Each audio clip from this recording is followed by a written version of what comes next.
എലവഞ്ചേരി പെരിങ്ങോട്ടുകാവ് മഹാത്മാ സാന്ത്വന കേന്ദ്രത്തിന്റെ നേതൃത്വത്തിൽ മെഗാ മെഡിക്കൽ ക്യാമ്പും അനുമോദനവും സംഘടിപ്പിച്ചു. ചിറ്റൂർ വിളയോടി കരുണ മെഡിക്കൽ കോളേജ് ആശുപത്രിയുടെ സഹകരണത്തോടെയാണ് സൗജന്യ മെഡിക്കൽ ക്യാമ്പ് സംഘടിപ്പിച്ചത്.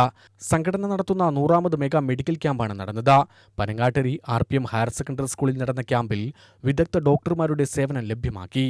ജനറൽ മെഡിസിൻ, പ്രസവ സ്ത്രീരോഗ വിഭാഗം, ജനറൽ സർജറി, അസ്ഥിരോഗ വിഭാഗം, കണ്ണുരോഗ വിഭാഗം എന്നിവയിലാണ് ക്യാമ്പിൽ പരിശോധന നടന്നത്. നിരവധി പേരാണ് ക്യാമ്പിൽ ചികിത്സ തേടിയെത്തിയത്. ക്യാമ്പിനോടനുബന്ധിച്ച് കരുണ മെഡിക്കൽ കോളേജിലെ ഡോക്ടർമാരെ ആദരിച്ചു.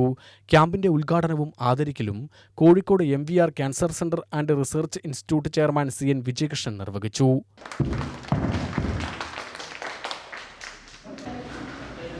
ഇന്ന് ഒരു ചെറിയ കുട്ടി കോഴിക്കോട് ഡെപ്യൂട്ടി മേയർ എന്നെ വിളിച്ചിട്ട് പറഞ്ഞു, എൻ്റെ അദ്ദേഹത്തിൻ്റെ ഒരു സുഹൃത്താണ്, 13 വയസ്സുള്ള കുട്ടിക്ക് അവരുടെ ഫോട്ടോ എനിക്ക് കിട്ടുന്നത്. ടോപ്പ് കാണുന്ന ഈ മുക്കിന്റെ ഇവിടെ ദാരം പിടിക്കും.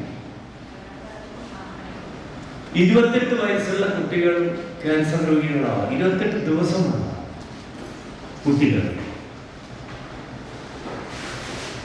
കുട്ടികളെ പാടില്ലെന്ന് ഞാൻ പോയി നോക്കലേ അങ്ങോട്ട് കാണുന്നില്ല.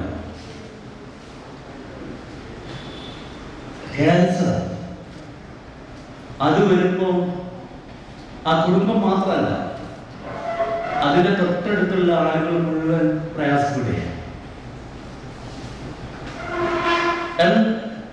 MVR മാത്രം ഒരു ദിവസം 60-100 ഇടയിൽ ആളുകൾ പുതിയ രോഗികൾ വരിക. മഹാത്മാ സാന്ത്വന കേന്ദ്രം പ്രസിഡന്റ് KC ചന്താമരാക്ഷൻ അധ്യക്ഷത വഹിച്ചു. ആലത്തൂർ DYSP R അശോകൻ മുഖ്യാതിഥിയായി. Ward member R Ushadevi, school principal Bijosh Kumar, പ്രധാനാധ്യാപകൻ R വാസുദേവൻ എന്നിവർ സംസാരിച്ചു. മഹാത്മാ സാന്ത്വന കേന്ദ്രം സെക്രട്ടറി G മുരളീധരൻ സ്വാഗതവും ട്രഷറർ S അരവിന്ദ് നന്ദിയും പറഞ്ഞു. സംഘടനയുടെ നേതൃത്വത്തിൽ ഇതുവരെ നടത്തിയ ക്യാമ്പുകളിലൂടെ 3500ഓളം രോഗികൾക്ക് സൗജന്യ ചികിത്സയും നിർധന രോഗികൾക്ക് സാമ്പത്തിക സഹായവും ലഭ്യമാക്കിയിട്ടുണ്ട്.